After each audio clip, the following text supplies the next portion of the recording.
ये बड़ी खबर से जहां उत्तराखंड में अगले 3 दिनों के लिए भारी बारिश का अलर्ट जारी किया गया है। ये बड़ी खबर आपको बता रहे हैं, कुमाऊं में भारी बारिश को लेकर रेड अलर्ट जारी किया गया है। कुमाऊं में अति तीव्र बारिश की संभावना जाहिर की गई है। देहरादून, हरिद्वार, टिहरी और पौड़ी में ऑरेंज अलर्ट है। पहाड़ी इलाकों में भूस्खलन की आशंका जाहिर की गई है। मौसम विभाग ने सतर्क रहने की हिदायत सभी को दी है। ये बड़ी खबर बता रहे हैं आपको, जहां पर उत्तराखंड के लिए अगले 3 दिनों में भारी बारिश का अलर्ट है और कुमाऊं में भारी बारिश को लेकर रेड अलर्ट जारी किया गया है। ये बड़ी खबर आपको बता रहे हैं, जहां पर आपको बता दें कि देहरादून, हरिद्वार, टिहरी और पौड़ी में ऑरेंज अलर्ट है। पहाड़ी इलाकों में भूस्खलन की आशंका भी जाहिर की गई है और इसी के चलते मौसम विभाग ने सभी को सतर्क रहने की हिदायत दी है।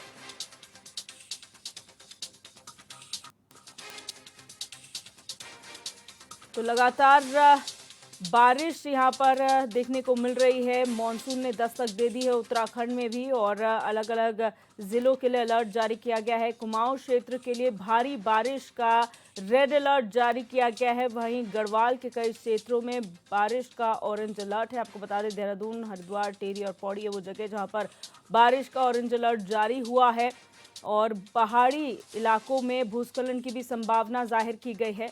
इसी को देखते हुए मौसम विभाग ने सभी को सतर्क रहने की हिदायत दी है।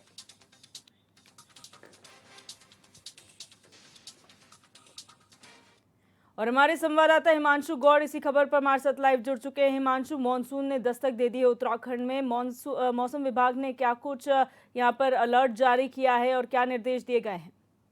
जी, बिल्कुल दिव्या, क्योंकि मौसम विभाग ने जो है कुमाऊँ क्षेत्र में जहाँ एक और रेड अलर्ट जारी किया है, तो वहीं देहरादून, हरिद्वार, टिहरी, उत्तरकाशी के कुछ इलाकों में है ऑरेंज अलर्ट जारी किया है। और लगातार मौसम विभाग इस बात को कह रहा है कि आने वाले 3 दिनों तक जो है राज्य में कई इलाकों में भारी से भारी बारिश का जो है संभावनाएं हैं। इसी के साथ ही बाढ़ हुआ, भूस्खलन हुआ की संभावनाएं जो हैं बन सकती हैं। इसके लिए लगातार मौसम विभाग लोगों से सतर्क कर रहा है, लगातार सूचना जो है प्रेषित कर रहा है कि आप अलर्ट पर रहिए, प्राकृतिक आपदाओं से जो है घबराएं नहीं, लेकिन अलर्ट मोड पर आप रहिए, क्योंकि भारी से भारी बारिश का अलर्ट जहां कुमाऊं क्षेत्र में किया गया है, वहीं उत्तरकाशी के कुछ इलाकों में भी ये अलर्ट जारी किया गया है।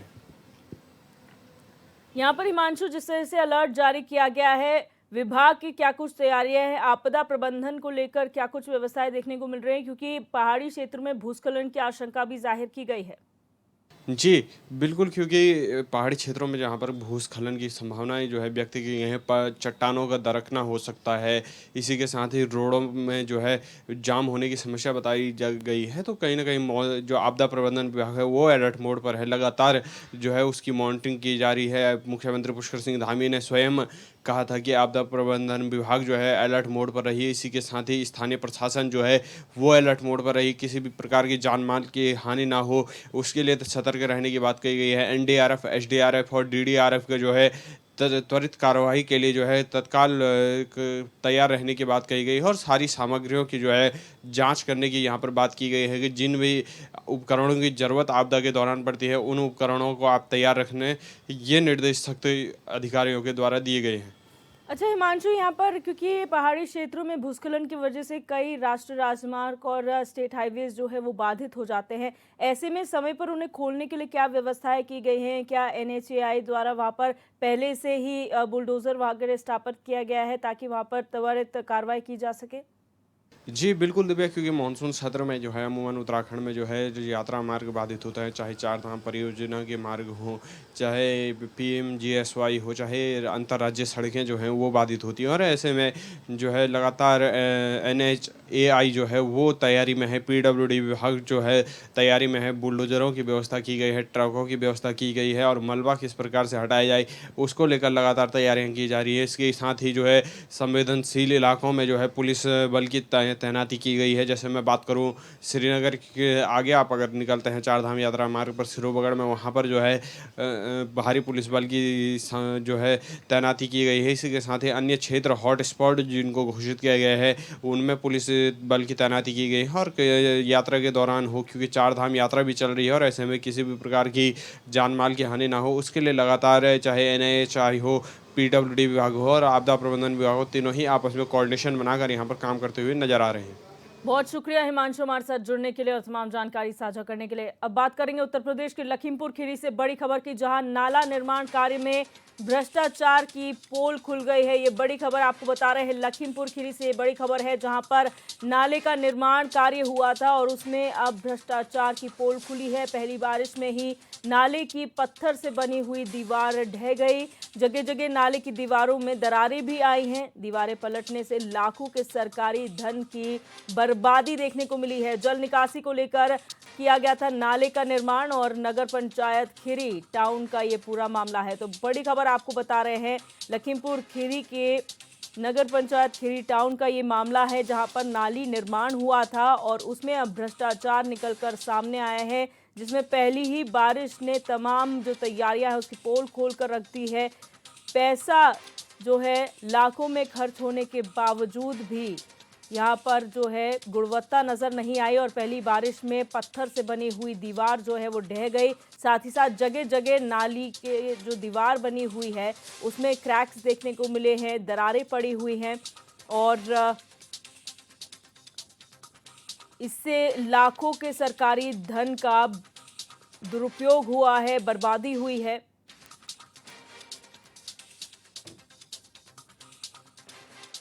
नाला जो बना है वो मानक विहीन बना है। पहली ही बरसात में नाला जो है कई जगह से क्रैक हुआ है, आगे आप देखेंगे, और जो है कई जगह पे दीवारें गिर गई हैं।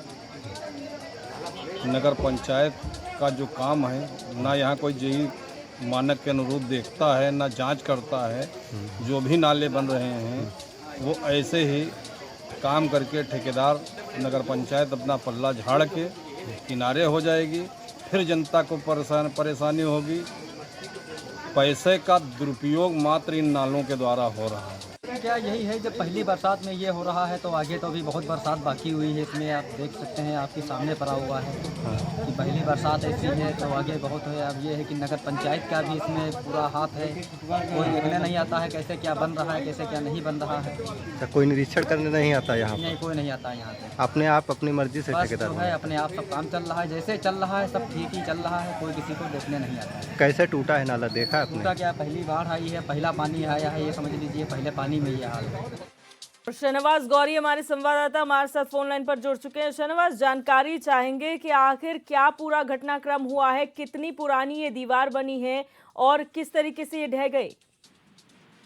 देखिए, बिल्कुल आपको बता दें कि खीरी नगर पंचायत की तरफ से कस्बा खीरी में जल निकासी को लेकर किलोमीटरों में नाला बनाया जा रहा था। आपको बता दें कि करीब करोड़ों रुपए की लागत से नाले का निर्माण चल रहा था और नाले का ज्यादातर हिस्सा जो है बन चुका था। लेकिन जब पहली बारिश हुई और उस बारिश के दौरान ये नाला पूरी तरीके से ढह गया, इसकी जो दीवारें पत्थर से बनी थी वो पूरी तरह बिखर गई। टीवी स्क्रीन पर दर्शक देख पा रहे होंगे कि किस तरह से नाले की जो दीवारें जो हैं वो टूटी हुई हैं, गिरी हुई हैं। तो कहीं ना कहीं से साफ तौर पर अंदाजा लगाया जा सकता है कि जो इसमें जो सामग्री का इस्तेमाल किया गया है वो घटिया सामग्री का इस्तेमाल किया गया है। इसके अलावा जो आसपास के लोग हैं उन्होंने ये आरोप लगाया है कि नाले का निर्माण जब चल रहा था तो कोई अधिकारी, चाहे नगर पंचायत का हो या जेई हो, मौके पर नहीं आकर उसका निरीक्षण कर रहे थे। ठेकेदार अपनी मनमानी से उस नाले का निर्माण कर रहे थे, जिसकी तस्वीरें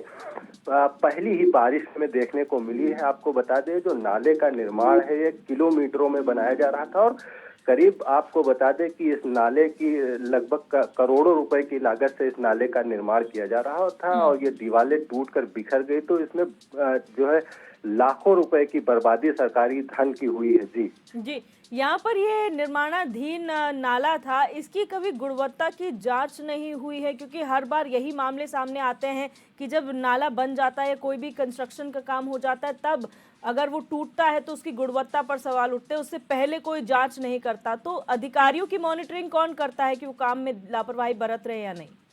देखिए, बिल्कुल आसपास के लोगों ने यही आरोप लगाया है कि जब ठेकेदार द्वारा नाले का निर्माण किया जा रहा था तो जिम्मेदार जो अधिकारी हैं वो यहाँ पर निरीक्षण करने के लिए नहीं आए। क्योंकि आपको बता दें कि खीरी नगर पंचायत टाउन की तरफ से नाले का निर्माण किया जा रहा था। कहीं ना कहीं जिम्मेदारी जो अधिकारियों की बनती है वहां पर पहुंचकर निरीक्षण करने की, आखिर ठेकेदार जो निर्माण कार्य कर रहा उसमें इसमें किस तरह का मटेरियल प्रयोग किया जा रहा है। कहीं ना कहीं जेई की भी लापरवाही बड़ी सामने आई है, क्योंकि नाला जो बन रहा है वो काफी बड़ा है और आप और दर्शक देख पा रहे होंगे कि तस्वीरों में कि किस तरह से नाले की दीवारें जो है टूट गई हैं। आपको बता दें कि ये पहली ही बारिश है और पहली बारिश में इस तरह की तस्वीरें आई हैं, तो एक बड़ी बात है और नगर पंचायत पर तमाम सारे सवाल खड़े होते हैं। इसके अलावा जो अधिकारी हैं निरीक्षण करना चाहिए था, लेकिन वहां पर निरीक्षण करने नहीं पहुंचे, तस्वीरें सामने आई हैं। अब देखने वाली बात ये होगी कि इस पूरे मामले में कार्रवाई क्या की जाती है। जी, बहुत शुक्रिया शाहनवाज जानकारी साझा करने के लिए।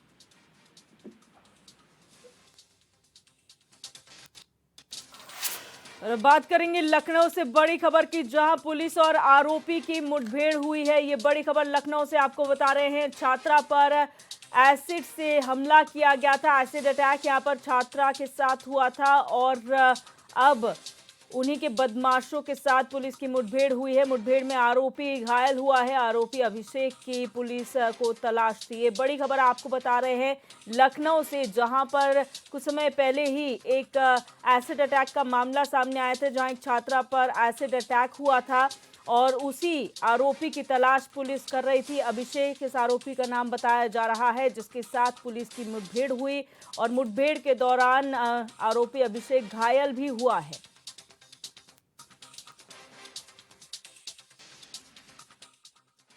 मेडिकल कॉलेज के पास पीड़िता जो सादतगंज थाना क्षेत्र की रहने वाली हैं, अपने भाई के साथ खड़ी थी। तभी एक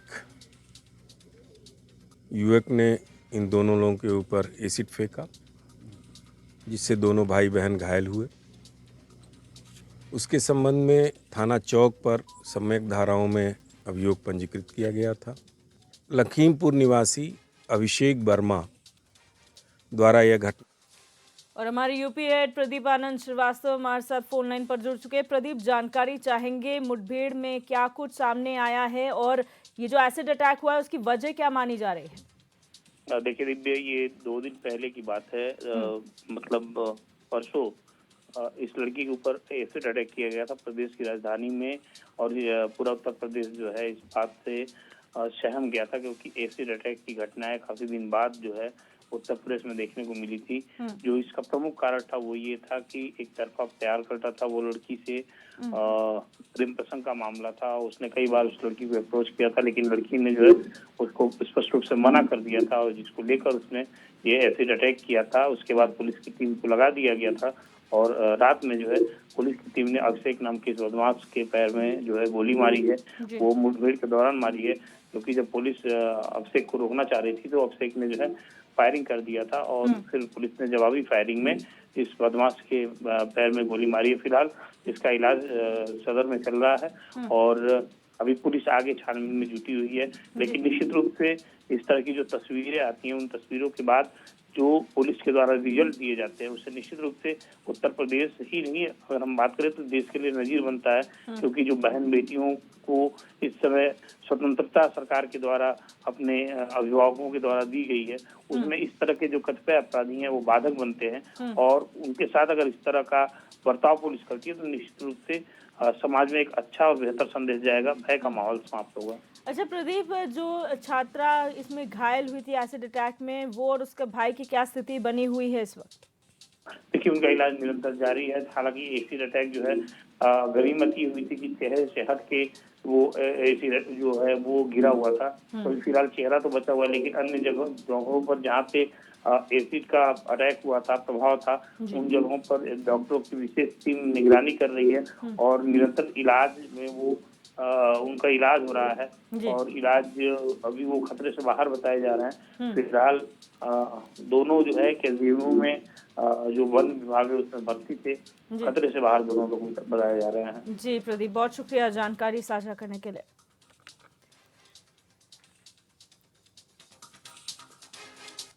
बढ़ते हैं आगे, रुक करेंगे अगली खबर का। विश्व हिंदू शक्ति भारत संगठन के बैनर तले संभल नगर में पैदल कैंडल मार्च निकाला गया, जिसमें हाथरस हादसे में हुए श्रद्धालुओं की पुण्य आत्माओं की शांति के लिए 2 मिनट का मौन धारण रख श्रद्धांजलि अर्पित की गई और दोषियों को सख्त से सख्त सजा देने की मांग भी की गई। ये जो हाथरस में हादसा हुआ है उसकी वजह से निकाला है, पुण्य आत्माओं की शांति के लिए। अच्छा, क्या मांग है? हमारी सबसे पहले प्राथमिकता यह है कि पुण्य आत्माओं की शांति हो, भगवान उन्हें, ईश्वर उनकी आत्माओं को शांति प्रदान करें और साथ ही साथ घायल जल्दी से ठीक हो जाए। और बाकी शासन हमारा अच्छा काम कर रहा है इसमें भी, और एकदम तुरंत तत्काल प्रभाव से कार्रवाई हुई है। और आपको बता दें कि माननीय एसडीएम महोदय ने भी वहाँ की रिपोर्ट दे दी है माननीय मुख्यमंत्री जी को। माननीय मुख्यमंत्री जी ने तत्काल प्रभाव से एक टीम गठित करके वहाँ पे भेजी। खबर गोंडा से है, जहां बीते 26 जून को संभल के चंदौसी क्षेत्र में सर्व यूपी ग्रामीण बैंक के कर्मचारियों की गोली मारकर हत्या के मामले में पुलिस ने अभी तक कोई कार्रवाई नहीं की है और हत्या को आत्महत्या बताकर जांच कर रही है, जिससे नाराज होकर बैंक कर्मचारियों ने कैंडल मार्च निकाला और शांतिपूर्वक तरीके से अपनी बात रखी। ग्रामीण बैंक के अधिकारियों का कहना है कि अगर पूरे मामले में एफआईआर नहीं लिखी गई और पीड़ित परिवार को न्याय नहीं मिला तो पूरा बैंक एसोसिएशन की सभी इकाइयां अनिश्चितकालीन हड़ताल पर चली जाएंगी।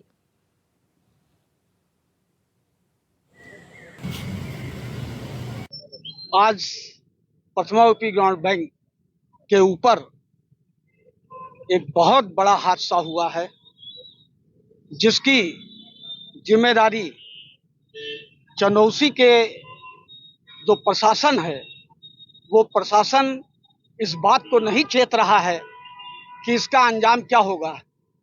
एक ऐसी घटना जो किसी ने गोली मारी, उसको आत्महत्या कहकर मामले को निपटाया जा रहा है। अभी हम लोगों ने शांतिपूर्वक कैंडल मार्च किया है। इसके बाद हम लोगों की रणनीति होगी कि पूरे बैंक को बंद कर दिया जाए, जिससे जब तक एफआईआर ना नोट हो और कातिल पकड़ा ना जाए। तो पूरी प्रथमा बैंक को झंझोड़ने वाली खबर हमें मिली कि रात हमारे पूर्व महामंत्री की निर्मम हत्या कर दी गई है। संभल जिले के चंदौसी क्षेत्र में माल गोदाम रोड पर उसकी लाश पाई गई और प्रथम दिन से ही पुलिस प्रशासन उसे सुसाइड घोषित करने पर लगी हुई है। और सबसे बड़ी विडंबना की बात है, पुलिस जांच न करते हुए अभी तक एफआईआर भी दर्ज नहीं किया। उल्टे आरोप हमारे मैनेजमेंट पर लगा रही है, उल्टे सीधे आरोप लगा रही है। यह हमारे सदानंद भाई के साथ बहुत बड़ी नाइंसाफी है। हम लोगों ने उनको इंसाफ दिलाने के लिए ये कैंडल मार्च निकाला है। हम लोग बहुत शोकाकुल हैं, हम लोग स्तब्ध हैं कि बैंकर के साथ इतनी बड़ी घटना हो गई। हमारे जान माल की कोई कीमत नहीं है और प्रशासन ने अभी तक 3 या 4 दिन। कानपुर के बिठूर से बीजेपी विधायक अभिजीत सिंह सांगा की बुधवार को फिर पुलिस से भिड़ंत हो गई। वो हमले के मुकदमे में गिरफ्तार युवक को थाने में यातनाएं देने का आरोप लगाते हुए उसे छोड़ने और दोषी पुलिसकर्मियों पर कार्रवाई की मांग कर रहे थे। अधिकारियों ने जांच के बाद कार्रवाई की बात कही तो विधायक भड़क गए। उन्होंने 2 दिन बाद पुलिस कमिश्नर का घेराव करने और गिरफ्तारी देने का ऐलान किया है। उधर पुलिस कमिश्नर ने कहा कि पुलिस पर लगे आरोप जांच में सच निकले तो कार्रवाई की जाएगी।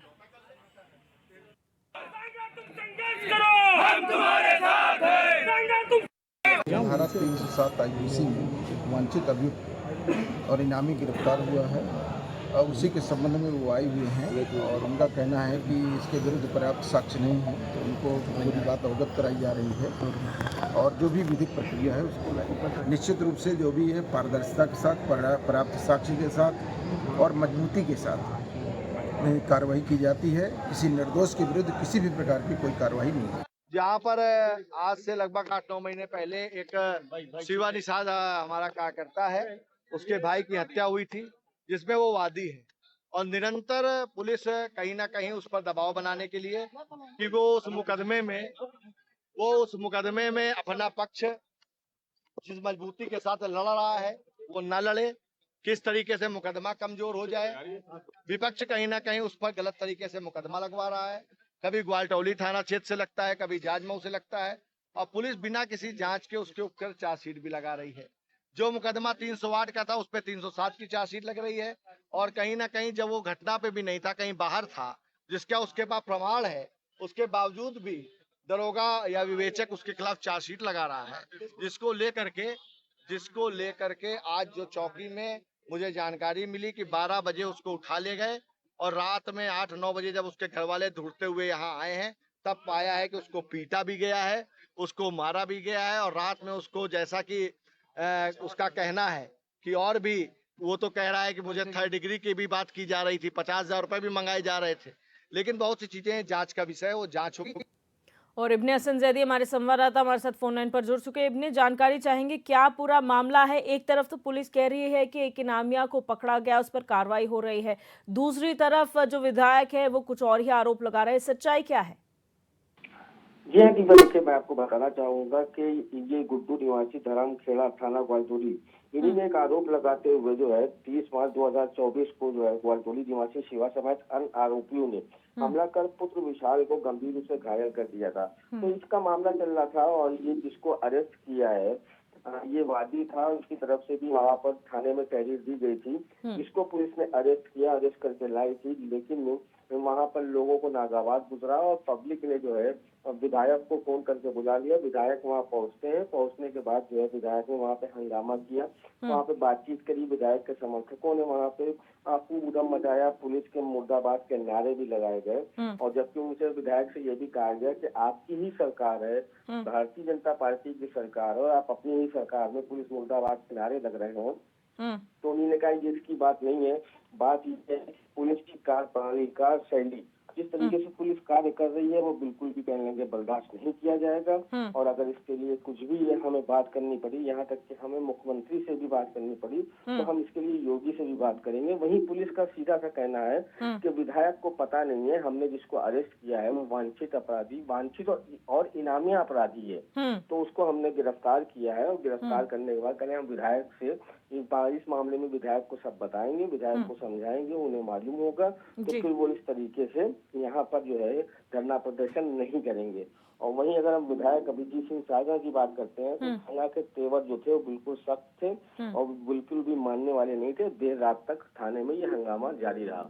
अच्छा इब्ने, यहाँ पर अगर ऐसा ही आरोप जो है, ऐसी ही चीजें अगर विपक्ष की ओर से हुई होती तो शायद अब बीजेपी के लोग ये कहते कि आप एक अपराधी को बचाने का काम कर रहे हैं और योगी सरकार में अपराधियों पर कार्रवाई होगी। लेकिन अगर सांगा ऐसा कर रहे हैं तो इस पर क्या माना जाए, इसे सही माना जाए या गलत? जी अभी आपने ठीक बात कही। अगर यही चीज जो है विपक्ष की तरफ से की जाती तो उसमें सीधे से होता कि अपराधियों को ये लोग जो है संरक्षण देते हैं, अपराधियों को बढ़ावा देते हैं। और उनके ऊपर ये आरोप भी लगता था कि विपक्ष की जब सरकार थी तो उसमें अपराधी बेलगाम थे। अभी कुछ दिन पहले ही यहाँ पर डिप्टी सीएम आए थे, आपको याद होगा, एक खबर और थी, यहाँ के भाजपा का नेता था जिसकी गाड़ी रोकी गई थी चेकिंग के दौरान और वो जो है पुलिस से यहाँ पे भिड़ गया था। उसने ये यहाँ तक पुलिस के ऊपर आरोप लगाया था कि तुम लोग जो हो समाजवादी पार्टी के तुम लोग वो सपोर्टर हो, तुम लोग इसलिए ऐसा काम कर रहे हो। उसने मुलायम और अखिलेश यादव को गाली भी दी थी। तो यहाँ पे जब डिप्टी सीएम आए थे तो उन्हीं ने उसका बचाव करते हुए कहा था कि ये जो हुआ है ये बिल्कुल गलत है, तो इस तरह से बात कर रहे हैं और उसके खिलाफ जो मुकदमा लिखा गया है वो नहीं होगा। तो इस तरीके से जब बात चल रही है और जैसे अगर देखा जाए तो चुनाव के बाद से जिस तरीके से अगर सूबे के मुखिया की बात करें तो उन्हीं ने भी कहा है कि कार्यकर्ताओं की सुनना पड़ेगी, अधिकारियों को, हमारे नेताओं की सुनना पड़ेगी, क्योंकि ये बहुत शिकायत रही कि कार्यकर्ताओं की सुनी नहीं जा रही, नेताओं की सुनी नहीं जा रही है। तो ये भी उन्हीं ने कहा था। तो उसी का शायद ये नतीजा है कि आज इस तरीके के हमें मामले सामने देखने को मिल रहे हैं। जी बहुत शुक्रिया हमारे साथ जुड़ने के लिए और तमाम जानकारी साझा करने के लिए।